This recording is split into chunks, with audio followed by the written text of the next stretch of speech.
Hey YouTube, Abdel Carfix, 2004 BT Cruiser 2.4.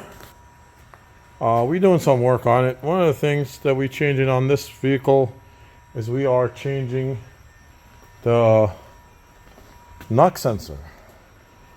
It was buried actually with all this debris and oil and shit. We couldn't hardly see it. But once I found it, it's sitting under the intake. This is the intake manifold, guys.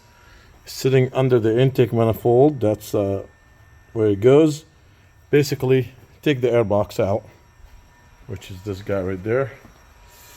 Take the air box, and you reach from here. Okay? There's a bolt, 13 mil.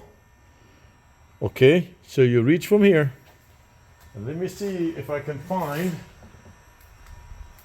a way to show you how. Let's try and get a light in there.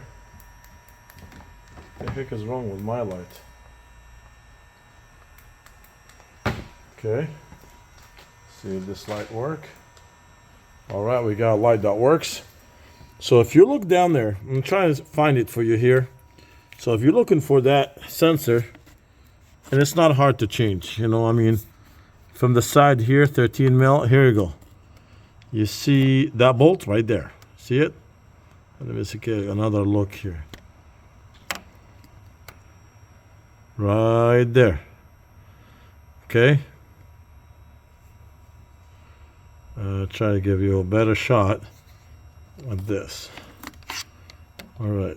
Right there, right in the middle of the intake. You see that bolt, that 13 mil? That's where the knock sensor is. So take a socket and ratchet, 13 mil, and the harness, see, it has two tabs. The harness, you gotta squeeze it this way, squeeze this way, and pull it. And then take the sensor out and replace it, and then it clicks right back in. And like I said, you don't have to take the intake or anything. All you need to do is just take the air box. Take the air box and go through here, under the intake, right there. That's what I did. I got there, I got it changed. Very simple, easy to do, and done deal. If you have a trouble like this, it's the way to go. Thank you for watching my video. I hope this helps somebody changing that knock sensor on the BT Cruiser 2.4. Thank you for watching my video. Please subscribe, like my channel.